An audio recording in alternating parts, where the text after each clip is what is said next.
No.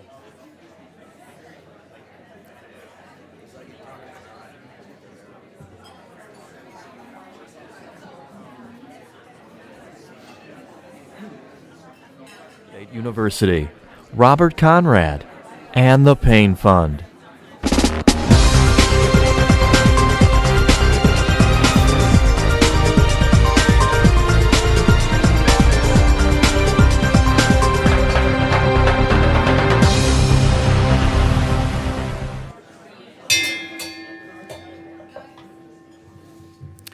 Good afternoon and welcome to the City Club of Cleveland.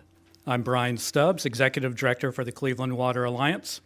It's my pleasure to introduce you to today's speaker, past president of the American Society of Civil Engineers and chair of its 2017 report card for America's infrastructure, Gregory DiLoreto. Once every 4 years, America's civil engineers provide a comprehensive assessment of the nation's major infrastructure categories through the American Society of Civil Engineering's report card for America's infrastructure. The most recent report, released in 2013, gave America's overall infrastructure a score of D+. Drinking water received a D, meaning much of our nation's drinking water infrastructure is nearing the end of its useful life. A little bit of history. The majority of water pipes in the United States were built in the later part of the 19th century. The rest, as much as half of the water pipes laid in America's burgeoning metropolitan areas during the earliest 20th century, were made of lead. Hardly any have been replaced or overhauled. According to the American Society of Civil Engineers, water infrastructure needs $150 billion of investment by 2025 to bring it up to standard. However, funding for such improvements is lacking. The failure to invest in infrastructure increases the drag on the whole economy, costing America $2 in gross domestic product for every $1 we fail to invest. While Congress has begun to address the state of America's infrastructure, the work is nowhere near complete and has increasingly been left to state legislators, cities, and towns across the nation to bear the burden of failing infrastructure and to rebuild and invest in new projects. In this context, that Mr. DiLoreto joins us today. An industry and engineering veteran of 30 years, Mr. DiLoreto spent nearly his entire career in management roles of public works departments. He most recently served as the chair, or I should say, as the Chief Executive Officer of the publicly owned Tualatin Valley Water District in Portland, Oregon. He was inducted into the Oregon State University Academy of Distinguished Engineers in 2003 and was named the American Society of Civil Engineering's Government Engineer of the Year in 2005.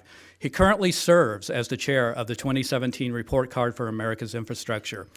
Mr. DiLoreto received a bachelor's degree in engineering from Oregon State University and his master's degree in public administration from Portland State University.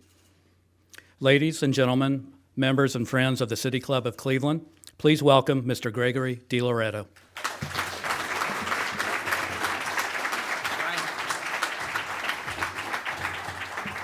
Well, thank you. I'd be remiss if I didn't make one remark regarding my organization. So as noted, I'm the past president of ASCE, and I went to Oregon State OSU. In the audience is the first person that followed me as president of ASCE, Randy Over, who also went to OSU, but it was Ohio State University. So there you go. So we have two presidents here today, and he's from Cleveland section here. So as noted, I am the chair of our America's Committee on America's Infrastructure, and ASCE represents over 150,000 engineers who work in your communities throughout the world on water systems, dams, roads, bridges, the electrical grid, and much more. And as noted by Brian, every 4 years, we assemble a team of infrastructure experts to look at 16 categories of infrastructure to evaluate the current condition of our nation's infrastructure and the amount of investment needed to keep it working for us and our economy. Now, this report card committee oversees the data analysis. I should explain. ASCE doesn't create the data that goes into this report card. It's already created. What we do is we gather the data, we analyze the data, and then from a matrix we put together, we create the grade for each of these industries. And we put it together in a report card, something you can understand from your days in school. Although, hopefully your report card looks a lot better than our report card, or you probably wouldn't be sitting here today. But it tells you how well you're doing. And like any good teacher, it tells you what you need to do to improve and how you could raise your grade in that topic. Now, This is down here. I'm up here. If the slides don't change, somebody say, hey, Greg, you're on the wrong slide, please. ASCE likes us to have slides. I just want you to look at me, okay? Look at me. Whether a pipe breaks, that happens every few minutes across this country, potholes or congestion, or rusty bridges that you observe on your way to work or play, America's infrastructure did not receive an overall grade of A, nor in any single category. So, it says in the speech that I have some good news, but I'm not sure exactly where it is. But let's start with the bad news. Since it's probably pretty clear by now that the 2013 report card on America's infrastructure gave us this overall grade of D+. There were 11 poor D grades, 2 of which were water and wastewater, and I'll tell you a little bit later, that was actually improved over the 2009. That means they're near failing and near capacity. There were 4 C grades, which is considered mediocre, and there is 1 B grade, and it's a B-, and it's in solid waste because as Americans, we love our garbage. Now, the bottom line is that we continue to see categories of infrastructure that simply are not receiving the maintenance or improvements they need for day-to-day performance and for long-term, and the infrastructure gap in this country is growing. So, I hate to say it, but just like every single one of us in this room, our infrastructure is up against 3 key issues: age, time, and money. By age, we've alluded to it, I think Brian and I were talking, we're talking about water pipes, for example, in our nation's capital, that were installed before the Civil War. Now, as an engineer, we didn't design them to last 150 years. Maybe 75 to 100, they're still working. And that's a testament to the people that work for DC Water. And I think, Brian, you and I were talking, you have some wooden water pipes in your own city here. They exist. By time, we know that every bridge, pipe, dam, and road has a time frame where we expect it to keep working. And in many cases, the time's up. And finally, we're talking about the investment in infrastructure that's necessary to have a functioning, reliable infrastructure that we all want for our quality of life and our economic prosperity.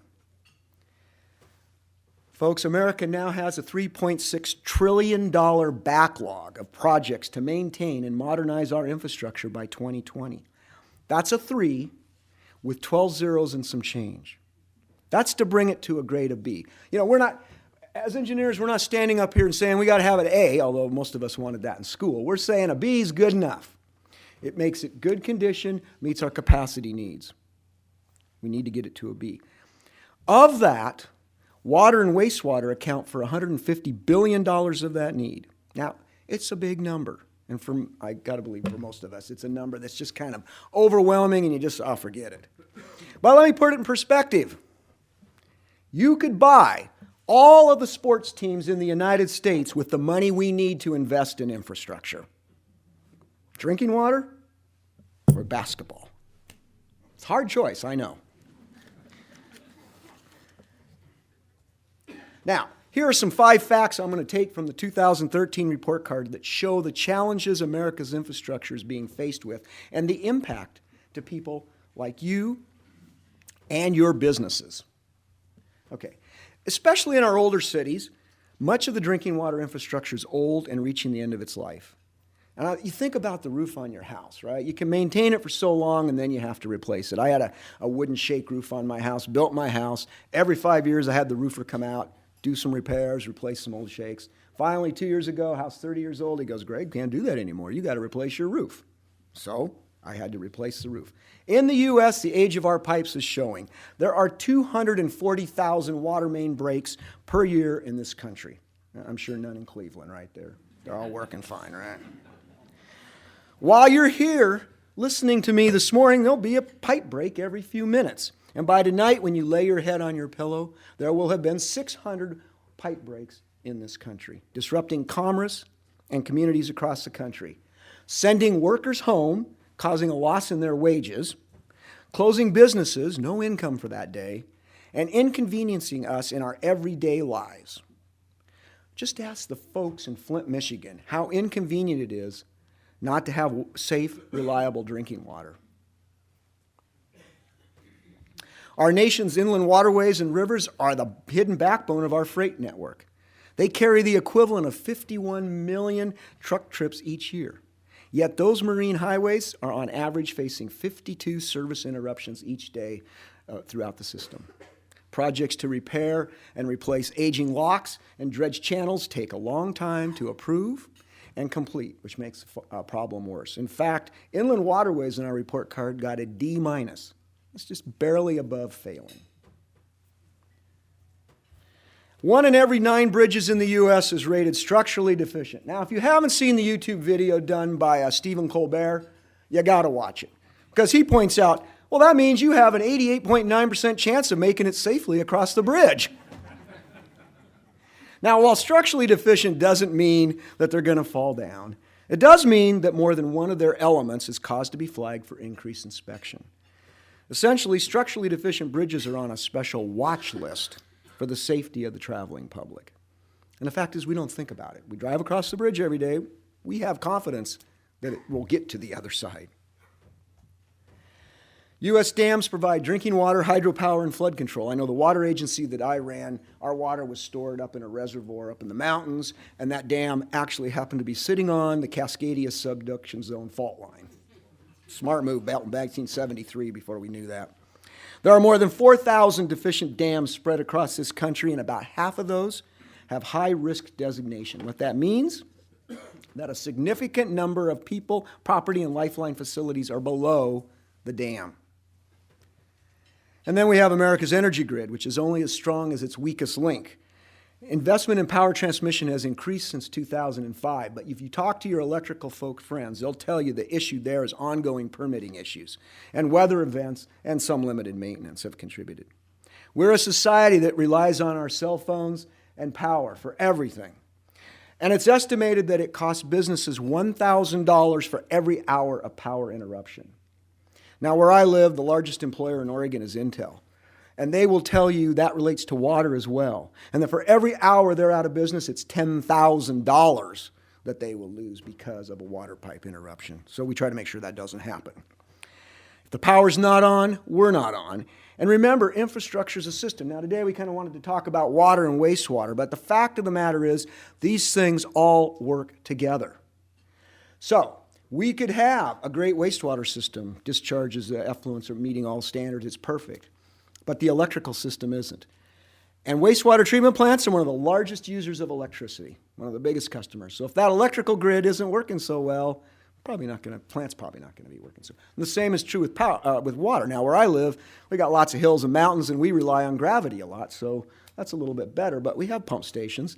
Fact of the matter is, electricity goes out, it'd be harder for me to deliver water to my customers. It's a system. You can have a great port system, but you can't get goods there because the road system doesn't work. So don't think of it as just one thing. It all works together. Now, these 5 facts, broken pipes, disrupted waterways, deficient bridges and dams, and power outages and many more, added up to that poor D and mediocre C grades leading to our overall grade. The problem is that we take our infrastructure for granted. You go home, you turn on the tap, water comes out, everything's good, you're moving on to other issues in your life. You don't think about it. You don't think about it until it breaks. And then you only think about it while it's broken. Once it's fixed, you're moving on to other things again. We take it for granted. And yet you couldn't inhabit your house without a functioning water and wastewater system. This is just as important as the roof that's on top of it. Now, I said there's some good news. Well, a little bit. So from 2009 to 2013, we saw some positive trends. As you can see from the slide, we saw improvement in 6 areas of the 16 categories that we surveyed. And water and wastewater were 2 of those. They went from, can you believe this, a D- to a D. So we made some improvement. And again, let me point out for those of us that are in the water and wastewater industry, this wasn't a rating of water quality or discharge. This was a rating of the physical condition of the facilities that we use to provide those services. When I used to go to the MWA meetings with Chacha, I used to get criticized for that point. So I want to make sure we all understand that. It's a good point. We saw greater private investment in rail. They spent $20 billion a year for 4 years, and that's why their grade rose so much. And we saw targeted state and local efforts like bond initiatives and gas tax adjustments. In fact, since our 2013 report card came out, 23 states have increased their gas tax for transportation. Now, we've seen a short influx of federal money. We had the stimulus funds that went for paving projects and some small water and wastewater projects. And that, frankly, did help raise the grade a little bit in water and wastewater. So while some sectors improved, while others continue to fall behind, the answer is simple. Where we saw investments were made, the grades rose. Now, we don't do the report card for the sake of the report card. We do the report card as an educational tool to help us understand that we need to invest more in our infrastructure. So, after we came out with the report card in 2009, legislators in Congress and states would say, well, so what? Who cares? I got some D's in college, and look at me. I got elected to Congress. So, why does it really matter? And so you might ask that, why does it matter? What does it mean for our country? So in 2011, ASCE retained the Economic Research Group from Boston to answer that question for us in a series of reports titled Failure to Act. And those reports look at the economic impact over 10 categories. They don't look at them over all 16. We took the 10 biggest ones that had the biggest need. And they look at it over those 10 categories. And they look at the economic impact that our aging infrastructure will have on America's economic bottom line, both in terms of the next few years as well as in the future. Now, yesterday, we released an update to that report titled Failure to Act, Closing the Infrastructure Investment Gap for America's Economic Future. So we just finished releasing that. We did a media thing. You may start seeing stories about that in the media. If we continue to bury our head in the sand and not increase our investments, the problems escalate and cause the following effects by 2025. In the big picture, the overall impact to the U.S. gross domestic product will be a drop of $3.9 trillion. That is equal to the current GDP of Germany today. Germany's a pretty industrialized country, pretty successful. That's equal to that. Water and wastewater alone account for $500 billion of that drop. The U.S. will lose 2.5 million jobs in the year 2025. 500,000 of those are from water and wastewater underfunding. 2.5 million jobs. If I looked at the census right, that's more than more people than live in metropolitan Cleveland. Jobs gone. And these are high-paying jobs, lost as a result of our inefficient infrastructure. We're no longer globally competitive. Jobs go elsewhere. Businesses will lose $7 trillion in sales over that period. $900 billion in the water and wastewater because we can't supply businesses with those services. It's an economic argument. And by 2040, hey, let's say we just say, okay, it's overwhelming. We wait till 2040, those numbers go up to $14 trillion in our GDP and $29 billion in lost sales for businesses. Big, big numbers that are frankly overwhelming. But we asked the economists to say, okay, well, that's overwhelming. What does it mean to you and you and you? What does it mean to your household? And he was able to calculate that each year our families will see $3,400 less in disposable income, things we could spend on other products and fun things we want to do. That works out to about $9 a day, $270 a month. Over the next 10 years, that's $34,000 that you won't have to invest in your child's education, to put away towards your retirement fund. Not to mention, your quality of life is worse. More water breaks, more congestion on our roads. But this updated report had a little bit of good news. What it showed was, in all the categories we surveyed except transportation, this gap has stabilized. We didn't make it any better, but at least it hasn't gotten worse in the last, 4 years now since we did the original report. Transportation, on the other hand, got worse. Transportation got worse. It has I believe it's a $1 trillion gap it needs to fill. There's some good news. All we have to do is invest a little bit more per year than we're doing now at the local, state, and federal level. This isn't a federal problem. This is states, local. It's a combination of all. And we had a couple other bills that came through in the last time that helped stabilize that, and I'll say a minute about that. So here we go. To prevent these economic losses, we know we need to close this gap and invest $3.2 trillion by 2025 in those 10 categories. Between the federal, state, and local governments, we are currently prepared to spend $1.8 trillion. So guess what? That leaves us a gap of $1.4 trillion. And wastewater's share of that is about $105 billion. So I'll spare you the math. But if we invested just $144 billion more per year at the federal, state, and local level, and private owners as well, we could prevent these economic consequences I talked about and get our infrastructure in that B range. The problem is we haven't invested and we keep stalling. Some of you work for ODOT maybe in the audience. The problem is we haven't increased our federal gas tax since 1993. Yet we've added 63 million people in this country, and we're driving more fuel-efficient vehicles. The recent federal legislation, the FAST Act, it doesn't do anything to close the transportation gap. It provided security that you're going to get 5 years of funding, but it didn't add anything to it. So we have a $1.1 billion transportation gap. It is the largest gap of all of our infrastructure.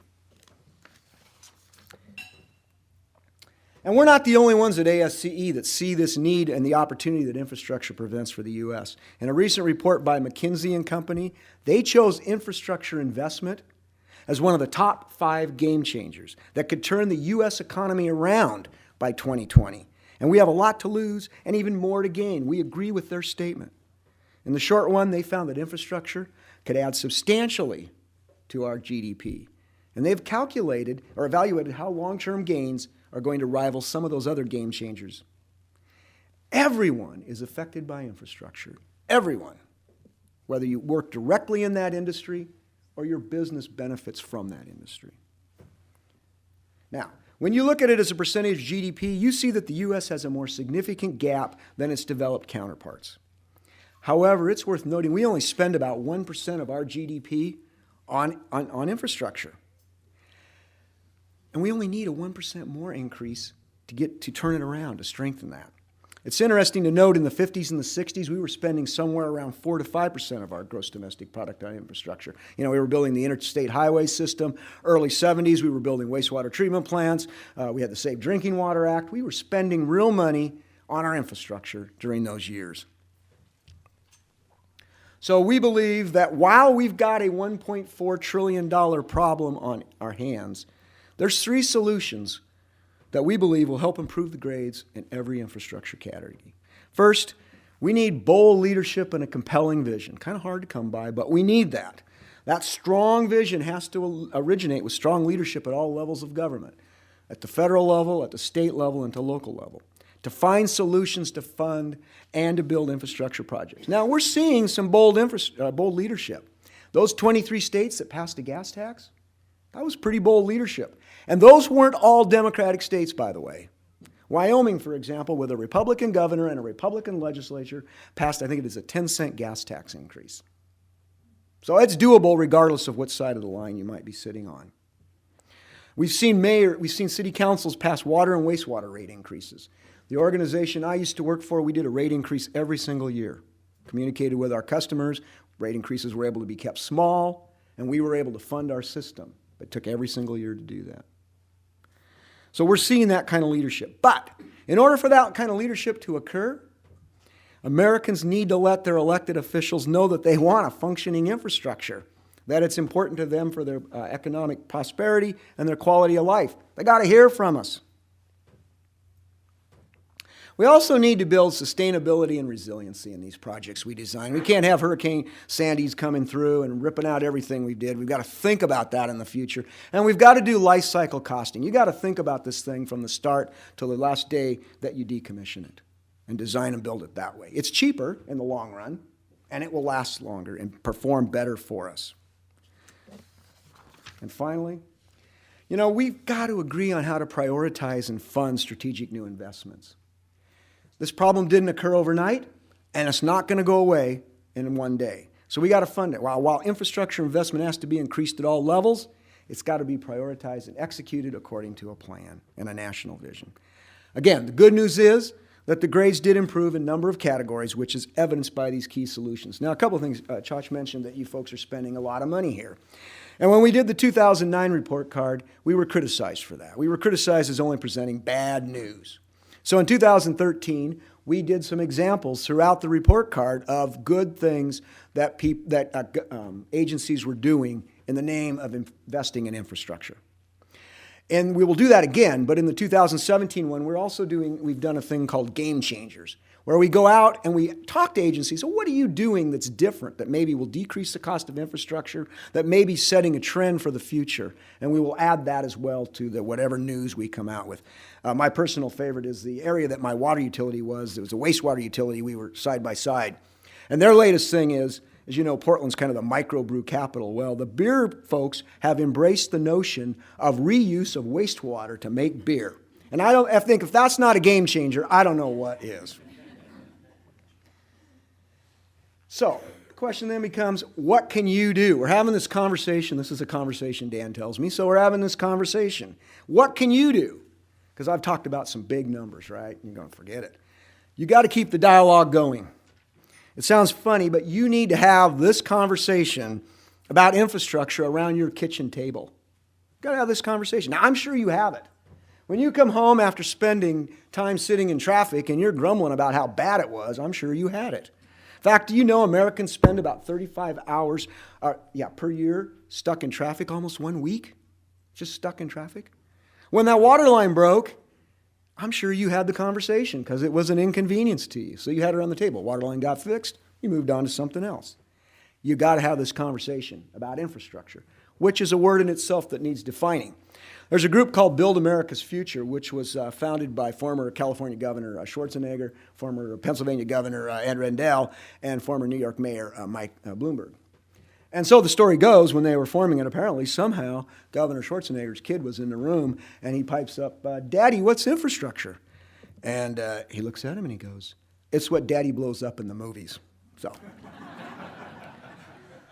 So your part of the job is you've got to contact your elected officials, and you've got to talk about the importance of infrastructure to your quality of life and your business. If they don't hear from you, they're moving on to other issues.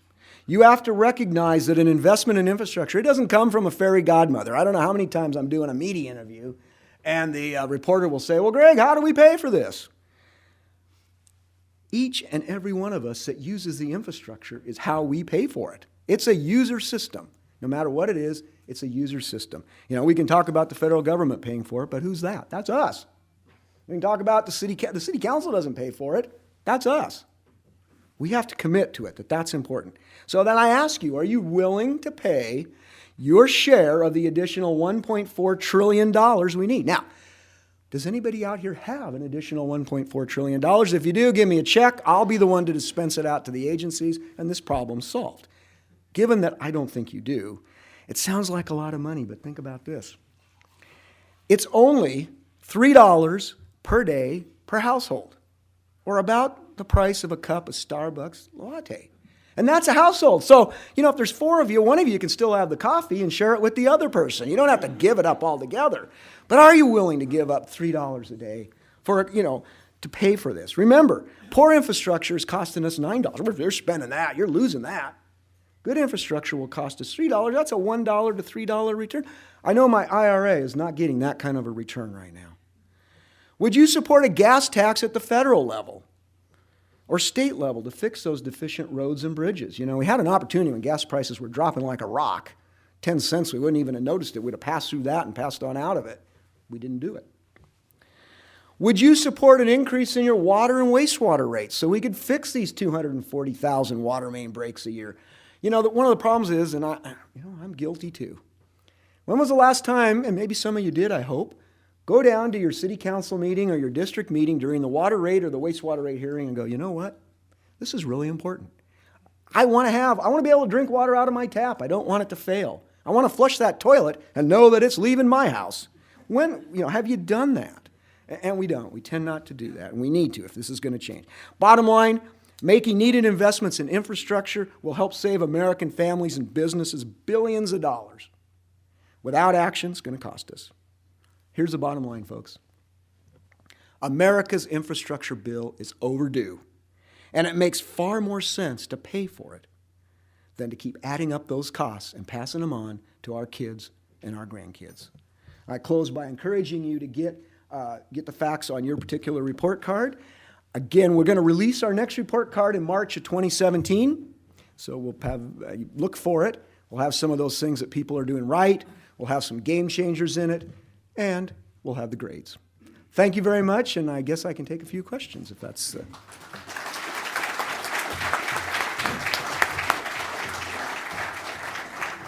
Thank you very much, Greg. It's a pleasure to have you here in Cleveland, where I feel I should point out that it was the bold leadership of Mayor Stokes and his brother Lou Stokes that played a huge role in spurring the other bold leaders to create the EPA and the Clean Water Act and other things. So we should note that. I feel like we should note that. Anyway, today at the City Club of Cleveland, we're enjoying a forum featuring Gregory DiLoreto. He's chair of the American Society of Civil Engineers 2017 Report Card for America's Infrastructure. And we are about to begin the audience Q&A. We welcome questions from everyone, City Club members, guests, students, and those of you joining us via our webcast. If you're joining us via the webcast and you'd like to tweet a question, or if you're just shy and you'd like to tweet a question, please tweet it at the City Club, and our staff will try to work it into the program. We want to remind you that your questions should be brief and to the point. That's easy on Twitter, but more important when you're standing up with a microphone held to your face. Holding our microphones today are our Director of Programming, Stephanie Jansky, and our Content Associate, Teddy Eisenberg. May we have our first question, please? Yes, I very much appreciated your talk, and it shows how dire the situation has become. Yet, I think that it's even more dire than what you've presented in the context of global climate change. How do these numbers change when they're put into the context of global climate change? And Right. just any comment, right. especially regarding sustainability. Right. At this point, we don't know. The 2013 report card did not really look at climate change. The 2017 will look at it. There's not data available for us to do that, so what we will have is anecdotal information. So, for example, Chach, you complete the EPA survey that they do for water and wastewater agencies. I think everyone over 100,000 has to do one of those. The report just came out in 2012. EPA has some information on climate change and its effect on water and wastewater. We'll note that sort of thing in there. The same thing is true with sustainability. What we'll do without data, we'll do some anecdotal reports of how agencies are incorporating sustainability into what they're doing.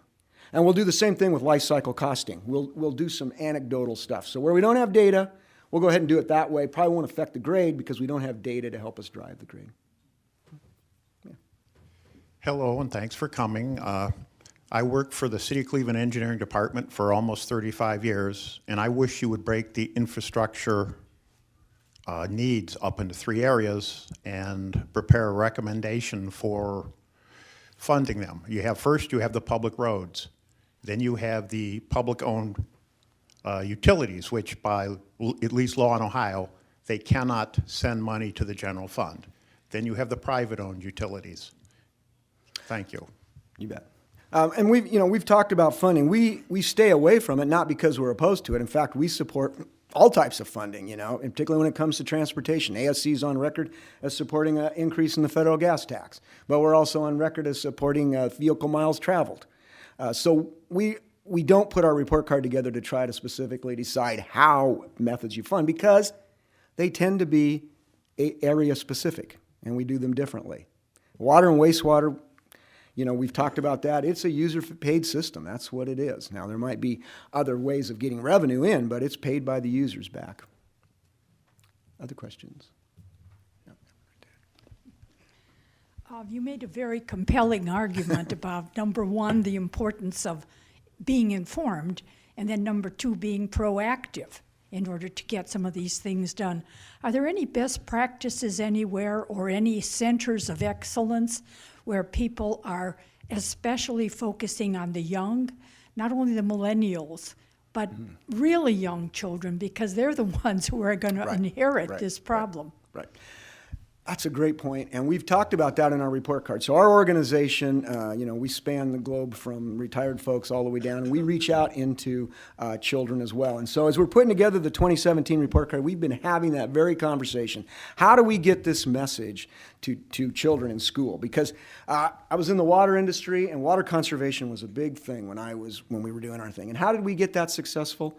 We reached out to the school children, and then we sent them home to shame their parents on how much water they were wasting, right? That's what we did, and it worked. and it worked wonderfully. So we're thinking about that as one of the ways in which we can make this thing better is by going out and talking to teachers and putting as part of a curriculum in school. And so we've got our Committee on Education working on that. The other thing that ASCE is doing, together with some donation partners, I think it's next February, if I'm not mistaken, we will be releasing a movie called Dream Big. This movie's it's a 3D IMAX movie being done by McGilvray, I think's his name. He's done all these IMAX movies that you can see. And it talks about engineering projects around the world, the big ones that get you kind of inspired when you see them, from the tower in Dubai, you know, to actually they're doing the tunnel in Seattle there, the largest boring machine in the world, kind of get you inspired. It's part of it is to get kids to think about a career in engineering. That's our business, right? But it's also part of it is to think about the infrastructure. And if I have a second, I'll tell you a little story. So when I was president, one of the places I was sent to was India, because believe it or not, they are one of the largest sections in our organization. They have some 7,000 members. Of course, they have 1.2 billion people, so that's really not very many. But they're one of the largest sections. And they sent me out and let me go to, in Mumbai, they're building a monorail system. That's part of their transportation deal. And by the way, folks, if we're not spending this money, I'm telling you, other countries are. They are investing major money. And granted, they're developing, but they're investing in their infrastructure. So the man there, he's actually from the United States, but he's an Indian, he's taken me around. He said, my son, all he wanted to do was be a computer guy. That's what he wanted to do. I took him out here, and I showed him this monorail, and he's going, oh, wow, this is so cool. I want to be a civil engineer. So that's kind of what we're doing, and hopefully that infrastructural thing will get in young people's minds that there's more to life than video games and computer systems and that sort of thing. The interesting talk. There was a slide showing some comparisons with other countries, and I was not able to see that. How does our report card compare to, say, Italy, France, Germany? Right. Well, to be honest, we're the only ones that do a report card. Canada has just finished one, and I haven't seen the results of it. And I know Japan is interested in doing one, but the rest of them haven't really done a report card. One of the problems we found, and I've talked about this around the world because they want to do a report card. Unlike the United States, where, believe it or not, all our data is transparent, right? You can go get it. We're not owned by private companies for the most part. In those other countries, the data is not readily available. And so they haven't. I know the Japanese, when I met with them, they were very concerned that their infrastructure is aging. It's always built after World War II for the most part. So it's approaching, 70 years now, 75 years. And they're trying to get their elected officials to understand that you got to invest in infrastructure if they're going to remain economically competitive in the United States. I've been to Germany. I got to tell you, that Autobahn is pretty darn cool, man. I really got my car up going fast on it. But they're spending, as I mentioned, they're spending between 4% in Europe on infrastructure compared to our 1.5 to 2. Hi. So I'm really compelled by your talk. I'm not an engineer, so I don't really understand much of what you were saying. So I'm kind of curious about where you would start. It just seems so huge and overwhelming. And we had what's the bridge in Minneapolis that fell, and then all of a sudden we had to fix that. So sort of how do you even start with the amazing amount of infrastructure that needs to be replaced? Right. Well, first off, most of our agencies do have master plans for doing these types of projects, and they do have kind of a revenue stream of what they need to do. So the start is we continue doing what we're doing. And I mentioned it here, we got to start doing some strategic planning on it, but we continue doing what we're doing. What we need to do is invest a little bit more money so that they can do a little bit more out of their master plans that show these are the projects that we need to do. We find the same thing in fixing dams. The projects are out there and identified. We need to strategically prioritize which ones go first, and we need to have additional resources so they can do it. Now, the fact is, again, even if this $1.4 trillion shows up tomorrow, you can't do it. You don't have enough people. You don't have enough construction workers. You don't have the designs done. You continue doing the master plans that we've done, but we need additional money so we can do them, so that we can finish the ODOT transportation plan that they've probably developed, right, that you have to do in order to get federal funding. The projects are out there, and they're listed.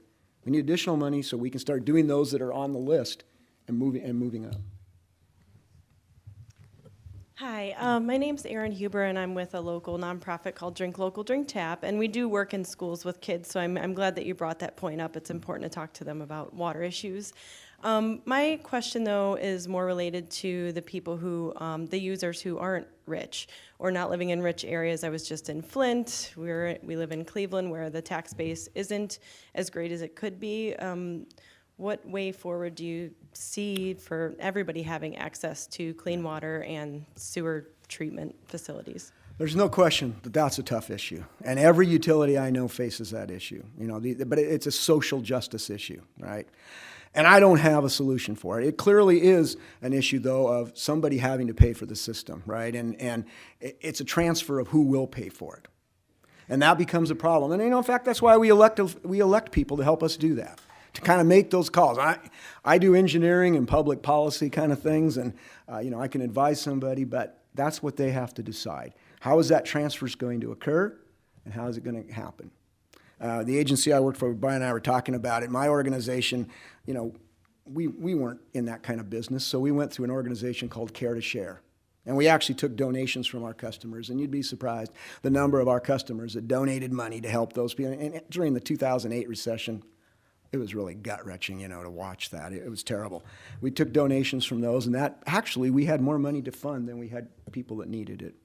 So it is a way, but again, it's a much broader issue. What I'm trying to do with my report, what we try to do, is to point out what your need is, and the fact of the matter is, though, at the end of the day, even everybody that uses the system, it's the same with your cell phone and your cable television, right?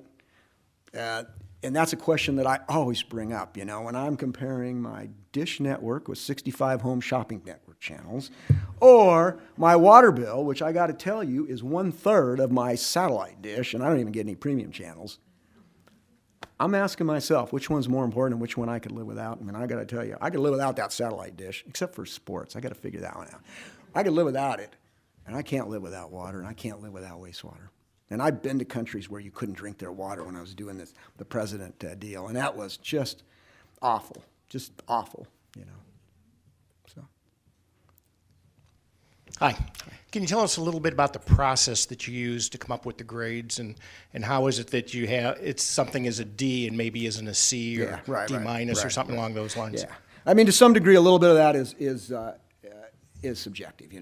We decide based on our expertise. So you look at our committee, and it is comprised of individuals that are experts in all these fields. So in fact, where's Mike? I saw Mike sitting here somewhere. There he is. Mike's on our transit. He does the transit piece for us there for the report card. I'm working on. There's like 3 of us working on water and wastewater that are from the water and wastewater area. So we look at these categories, and the areas are capacity. We look at the capacity. We get the data. Again, remember, we don't create the data. It's already published, and we just use that. And then we compare it. It's kind of a comparative, to other things. We look at the condition. We spend a lot of the weighting is on funding, okay? Whether you have enough or whether you don't to meet what you said you needed. We look at operation and maintenance. We get data saying, are they operating it? What is their backlog? How much do they have to do? We look at resilience, and then we look at how they've been innovative. And then from that, it's subjective. We take it through and we say, are there other events out there that are driving this? Are they, overall nationwide, are there other events driving it? If we had 500 agencies with the problems that we have in some of the water agencies, that would be an issue that would drive it. So not completely scientific, pretty scientific, but not completely. So you could argue, wow, D plus, you could probably argue that.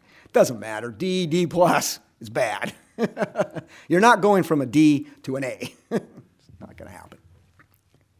Greg, I thank you very much for joining us here in Cleveland. And I wanted to kind of connect a couple of questions. Aaron's question about that got you onto social justice reminded me that you could, in fact, include in your report card a sort of social justice indicator, environmental justice indicator, which could be of use to the entire nation, frankly, particularly as you break down region by region and urban center by urban center. In Congress, there is a tendency among people to not want to invest in the things that government typically invests in, infrastructure being a really good example of that. And I wonder if you could talk about where you found success in bringing lawmakers and those who handle appropriations over to your way of thinking that investment is in fact a public good and is the kind of business that perhaps the government ought to be in. Sure. Thanks. Well, let me do that anecdotally if I can then. So what was it, Randy? About 2 years ago, I'm sorry, he's my helper here. The the federal gas tax was going broke. Was it 2 years ago or last year? It was 2 years ago. It was going broke. It was going to be unfunded. There was no money. We'd used it up, and we had committed everything that was in it. So obviously, that's a big concern to all of us, particularly in the transportation business. So I was invited as president to go testify before the Senate Public Works Committee, which Environment, I think, deals with that very issue. On the same panel with me was AAA and the truckers and the U.S. Chamber of Commerce. And these are all people that on a good day don't always kind of see eye to eye, but on this particular day, saw eye to eye. And we testified before that committee, which is composed, as you know, of Republicans and Democrats.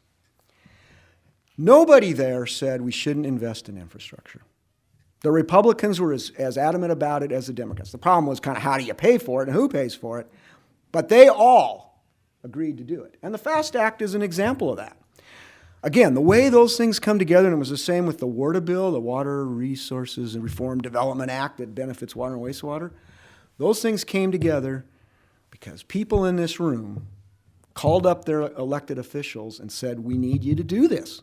Or we're going to have, a lot of people cite our report card. They cite the numbers that we're going to fail, and they cite the cost to us, and that's what we want you to do. They cite all that, and we say, that's going to happen. And they call up and they tell them. And then, to be honest, ASCE also has a government affairs office of a few people there that bring us members in. AMWA does the group that Chacha and I were in does the same thing. The American Water Works Association. They bring us in and we come talk to them.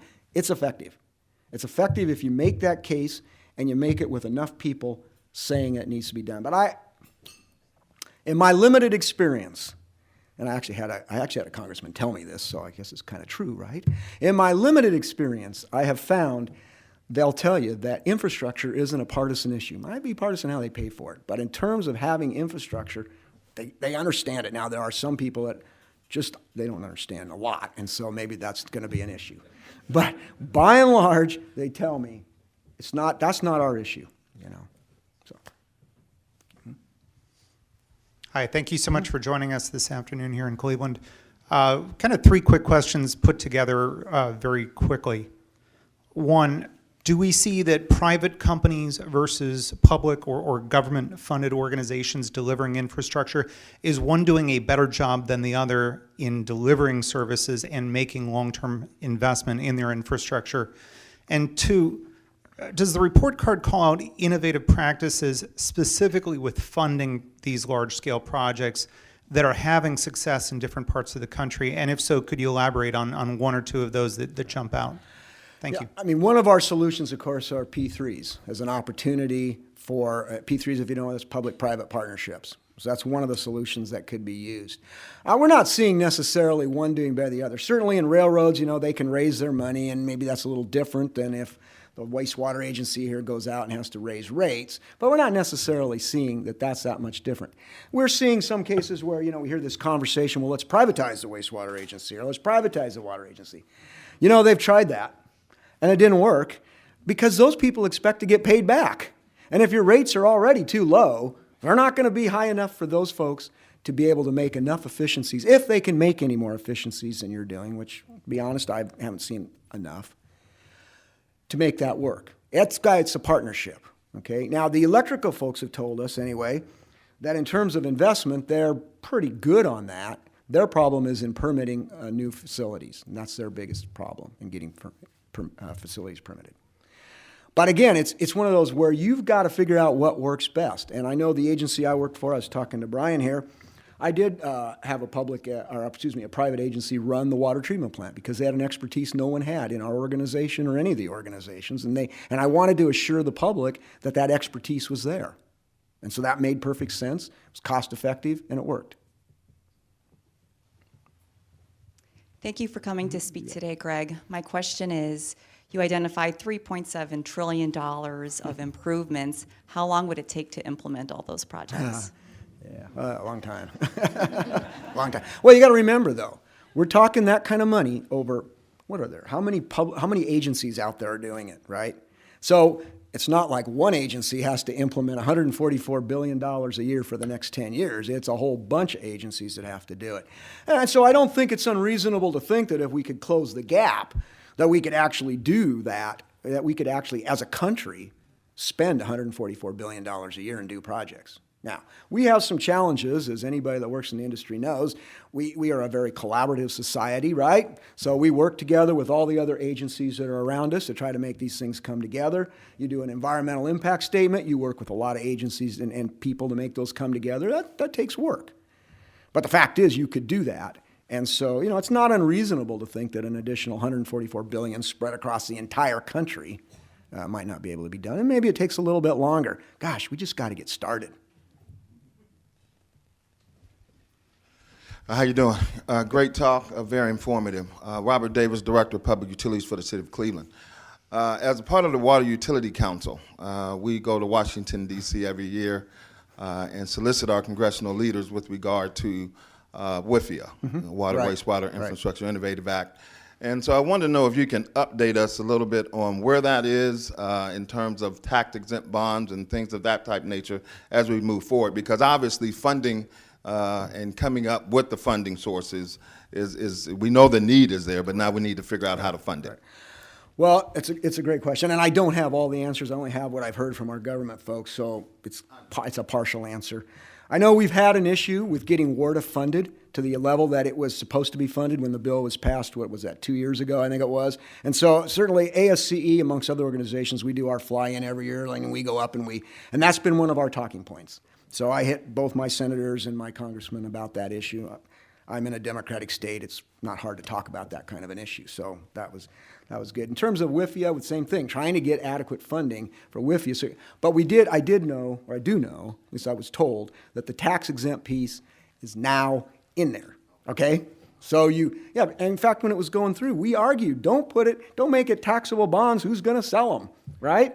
They got to be tax exempt. That's the one thing we have that can lower the cost, at least to us as agencies, on our projects. Anybody else? Excuse me for being slow to rise. Oh, no problem. I'm Pat Carey, and I'm active with what's called the Western Reserve Resource Conservation and Development Council.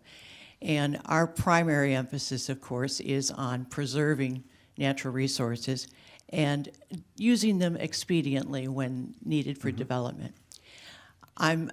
It's clear that there's going to be waste of those natural resources when you have breakdowns of the infrastructure. But I'm wondering what other kinds of cost to natural resources or waste to natural resources occur when we don't look at the infrastructure, and what kind of partnerships we can develop to be effective together. Wow, I think you win the stump the guy question here. In terms, you're absolutely right. As we have an ineffective infrastructure, let's just take water. We're just wasting water out the pipes if we're not fixing those leaks. Okay, that's a waste of water, not only from the point where it comes out, but from the point where we're storing it and where we're collecting it. So we have to bring in that much more water because we're wasting it. In terms of wastewater, if our plants aren't properly maintained and aren't properly operated, then we're discharging into receiving streams. In terms of materials, we end up, I think I said it in this talk, or I gave another one this morning, so I apologize. We are moving past the point of repair with our infrastructure to the point of replacement on our infrastructure. And so from that perspective, we're now going to spend more money and we're going to use more resources than we would have had to use if we'd have done it the first time and spent those incremental amounts. As for partnerships, there are a number of them that we want to work with, obviously. In the area I come from, urban planning is an important one, so we're quite active with, of course, the Sierra Club, and we have a thing called 1,000 Friends of Oregon, which happens to deal with how we manage our land use in Oregon. And so all of our agencies work with those folks. So it's kind of a weak answer.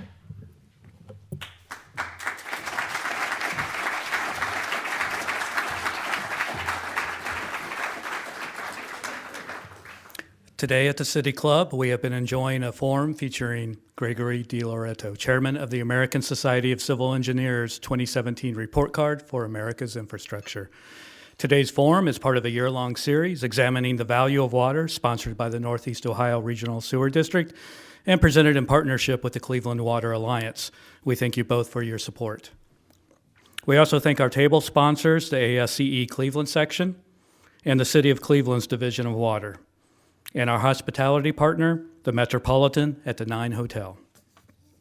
And that brings us to the end of today's forum. Thank you, Mr. DiLoreto. Thank you, ladies and gentlemen. This forum is now adjourned.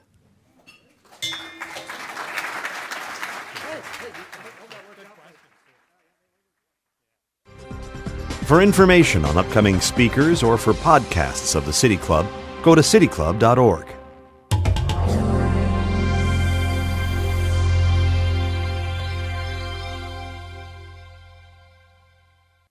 Production and distribution of City Club Forums on IdeaStream is made possible by the generous support of PNC and the Raskin Family Fund, with additional funding from Cleveland State University, Robert Conrad, and the Payne Fund.